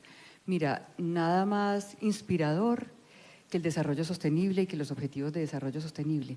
Entonces, las empresas grandes y pequeñas están siendo muy conscientes que no están aquí solo para generar resultados económicos, sino también para hacer que el medio ambiente sea sostenible y que su impacto en la sociedad sea generativo de valor. Entonces, el medio por excelencia son las empresas y personas que integran nuestra red de valor. Y entonces hay que crecer con ellos, hay que construir con ellos, hay que educarlos para que no haya esas asimetrías. Entonces necesitamos tener equipos de proveedores y ahí tenemos que romper paradigmas, porque también venimos del paradigma de que el precio es lo que manda, entonces usted corte por lo sano y las subastas a veces son muy depredadoras con la calidad, entonces ahí tenemos que ser muy cuidadosos porque podemos depredarlos y eso se devuelve. Cuando tú quiebras a tus proveedores, pues estás devolviéndote un boomerang que te va a pegar a ti. Entonces, es pensar en que nosotros tenemos que gestionar ese equilibrio entre todos los públicos de interés, porque hay que darle rentabilidad a los accionistas, hay que darle rentabilidad al Estado, los proveedores tienen que ganar dinero, los clientes tienen que ganar dinero y la sociedad tiene que ganar con la gestión de las empresas. Entonces, en ese sentido, creo que es una conciencia que viene, pero que nos toca desprendernos de unos paradigmas muy difíciles de crianza donde el precio es lo que manda y a veces no somos tan consecuentes con la calidad y el valor que generamos para el otro. Juan Camilo. Bueno, mira, hace unos años participar o tener prácticas de ESG, temas de social, ambiental y de gobierno corporativo, era un caché, ¿cierto? Era un diferenciador incluso. Lo utilizábamos como diferenciador y yo entonces hago práctica ambiental y pongo mi sello y cómprame más porque soy ambiental. Yo creo que hoy, en busca de esto que mencionas del tema de equidad, de reducir la desigualdad y también de competir, las prácticas ESG se volvieron más que una política, una absoluta necesidad. El que hoy no haga ESG, hoy no compite porque, primero, y creo que lo hemos visto en todo, incluso en la cadena de suministro, algo que se ve mucho, el tema social es un tema que genera muchos bloqueos, que genera dificultades, a nosotros nos pasa mucho en la construcción de proyectos, entonces simplemente si no lo atiendes de una manera que de verdad genere impacto, más allá de tener una donación o incluso tener una fundación, es en realidad cómo desde mi negocio yo creo oportunidades desde el punto de vista social. Pero es que hoy no existe tampoco equidad si no tenemos un ambiente donde poder vivir todos, un agua limpia, un aire para respirar. Entonces, tener prácticas ambientales se vuelve vital. Y nosotros hemos tratado muchísimo de dejar de decir, no, la política social, no, es la cultura social, la cultura ambiental y la cultura de gobierno corporativo. Que desde un buen gobierno corporativo, y ahorita lo decía Lina, la gobernanza es confianza. Un buen gobierno corporativo, una buena junta directiva, unas buenas prácticas de acuerdos de accionistas, se traducen al final en confianza para tus stakeholders, para todos los interesados de tu compañía. Entonces yo creo que hoy, si queremos equidad, tenemos que enfocarnos en tratar de cambiar un poquito esa mentalidad de que las hizo, de que entonces yo salgo y hago una plantatón de 50 árboles y lo pongo en Instagram y ya, sino de verdad crear una cultura en la que el ESG se vuelva parte del core del negocio. Si no lo es, eventualmente no vas a ser competitivo en el mercado. Entonces yo creo que es una forma, primero, de subsistir como compañía y dos, de lograr esa equidad que estamos buscando. Carolina, en Ruta N, equidad pues hace parte pues de los principios fundamentales de operación. Sí, definitivamente pues yo creo que para lograr cerrar esa brecha hay que hacer un trabajo grande y es una de las apuestas que nosotros vamos a hacer desde Ruta N y está muy ligado al tema de educación. Hay que educar no solamente en algunos conceptos que son fundamentales, poder hablar de esta red de valor, poder hablar de términos de tecnología, cómo nos apropiamos, cómo los tomamos, sino también profesionalizar. La llegada de empresas ancla y la generación de nuevos emprendedores también nos ha permitido mejorar los profesionales que tenemos en la ciudad. Entonces yo creo que ese es un tema también que definitivamente nos ayuda a mejorar este tema de equidad y mejorar brechas. No solamente la educación, sino también el compartir experiencias. Hemos generado comunidades en la ciudad y unos clústeres muy identificados que también nos permite generar conversaciones para poder, pues, uno sentar a grandes empresarios con emprendedores, con estudiantes, espacios que tenemos en la ciudad, pues, que nos permiten tener esas conversaciones. Yo creo que también ayudan a acceder a información. Entonces, nuestra jugada está muy desde la educación, desde la generación de comunidades, y definitivamente yo creo que eso nos ayuda a cerrar brechas. Y reitero el tema de trabajar en un ecosistema con una innovación abierta, en donde podamos tener diferentes actores trabajando con un propósito superior que finalmente nos van a permitir ayudar al desarrollo económico y social de la ciudad. Estoy viendo aquí que el tiempo se nos pasó volando. Dejé de última la más fácil y esta la más chévere. Me la sugirieron los organizadores y arranco al revés porque quiero terminar con Josefina. Carolina, en Ruta N, pues claro, ahí hay un tema de ciudad, un tema de región, pero también un tema de país. Y uno lo ve, y reitero con envidia, uno ve proyectos y laboratorios de emprendimiento como ese. Pero hoy en Colombia es buena idea apostarle a crear empresas. Ustedes, a la gente que acude a Ruta N, ¿qué les dicen a esas personas para decir, oiga, métase como empresario y no como empleado o como desempleado? Claro que sí. Estamos en un momento muy oportuno para crear empresa. Definitivamente, pues, Colombia ha tenido un rol importante a nivel mundial, está bien categorizado en ranking internacionales en función de creación de empresa. Medellín está de segundo al día de hoy en el país en generación de nuevas empresas. La idea es volver a poner a Medellín en el ojo del mundo, y yo creo que hay una oportunidad grande para la generación de nuevas empresas. ¿Por qué? Porque tenemos muy claro, pues, ese propósito superior que tenemos de generar la apropiación de la tecnología. Vamos a tener unos buenos recursos, tenemos unas experiencias y una vocación manifiesta de la ciudad en función de innovación, y yo creo que definitivamente es una oportunidad también de transformar nuestra ciudad. Entonces, y el país. Entonces, definitivamente sí es oportuno la creación de empresas. Hay unas experiencias muy exitosas en el país, grandes entidades, pues no solamente Ruta N, Impulsa, Cali, Bogotá, Barranquilla, están haciendo apuestas grandes también para la generación de unos ecosistemas que permitan también transformar la forma en la que estamos haciendo las cosas y cómo hemos hecho esta adopción de tecnologías. Entonces, definitivamente sí es muy oportuno. Juan Camilo, ¿es buena idea seguirle apostando a crear empresa en Colombia? Total. Bueno, primero, como persona, para mí, y lo digo como emprendedor, es lo más gratificante que existe. Empecemos por el disfrute que se tiene haciendo empresa. Y lo hemos hecho en repetidas ocasiones, y creo que ha sido, pues, una de las mayores enseñanzas de la vida de nosotros como emprendedores. Pero también, como decía hace un segundo, tenemos una oportunidad tremenda, es un momento especial para crear empresa. Tenemos el tema del cambio climático, en el cual hay trillones de dólares en este momento proyectados en inversión a 2040 para que podamos lograr las metas de net zero que se necesitan, o sea, de carbono neutro, que se necesitan para ser viables como humanidad. Entonces eso ahí se desprenden miles de negocios. Tenemos la inteligencia artificial, tenemos la exploración del espacio, tenemos una oportunidad, mejor dicho, no hay mejor momento para crear empresas que hoy, hay miles de oportunidades. La innovación, el desarrollo, la investigación que ha tenido la humanidad hoy converge en cientos de oportunidades, y en un momento también específico, y es que como población ya somos muchos para este mundo, ¿cierto? Entonces tenemos que encontrar una cantidad de soluciones, y el momento es perfecto, mejor dicho. Josefina, la creación de empresas, ¿qué tal? De acuerdo a lo que dijeron mis dos compañeros anteriores, buenísima.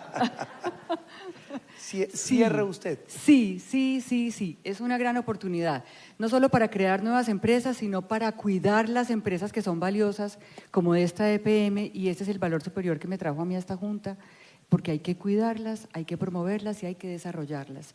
Entonces, crear, cuidar y desarrollar las empresas que hay. Entonces, es que estamos en un momento fantástico porque es que estamos en un quiebre social. Mejor dicho, tenemos que reinventarnos el mundo a como lo conocíamos antes. Entonces, cuando hablamos de la reforma a la salud, por ejemplo, pues obviamente está en el sector una dificultad enorme, pero qué oportunidad para rediseñar la salud. Es que tuvimos un sistema que nos funcionó 30 años, entonces inventémonos el que sirve para los siguientes 30 años. Divertidísimo. Eso… Y facilísimo. No, es que… Mira, los empresarios tenemos una cosa, y es que cuando te oigo hablar a ti de crear empresas, es que eso como que nos nace, eso como que nos encanta, y eso tiene más dificultades que hasta ahí. Hay que alinear un montón de astros para poder sacar adelante un proyecto, hay que sufrir, hay que echar unos cuentos que a veces uno cree que no sabe cómo los va a sacar adelante, hay que jalar gente que está en su zona de confort, hay que ilusionar a otros. O sea, esto es divertidísimo. Entonces yo quiero que veamos esta transición que tenemos de sociedad actualmente en Colombia como esa gran oportunidad para resolver lo que yo llamo happy problems, que es que no va a haber energía para dentro de 2 años. ¡Qué maravilla! Pues pongámonos las pilas, vamos a ver cómo vamos a… ¿Cierto? No nos quedemos llorando sobre que va a haber apagón y que echan buscando a quién le echamos la culpa del apagón, sino a ver pues cómo es que vamos a resolver esto, cuántas cosas de paneles solares, y que la ANLA no deja, y que la ANI no deja, y que la otra no deja. Pues es que los empresarios estamos enseñados a lidiar con esto, con toda la gente que no deja, y salimos adelante. Entonces la respuesta es sí, estamos en la mejor oportunidad, y cuando la economía está en periodos bajos de crecimiento es donde hay que construir las capacidades, de tal manera que cuando lleguen la ola buena para el surf, estemos con las capacidades listas. Esa sería mi conclusión. Pues, gracias. Josefina, Carolina y Juan Camilo, muchas gracias por ayudarnos a entender un poco algo que sonaba tan técnico, se los juro, pero que pues yo recomendaría que esto lo escucharan no los que están gobernando, los que aspiran a gobernar a Colombia en los próximos años, tanto a nivel nacional como regional. Muchas gracias, muy amables. A ustedes muy amables.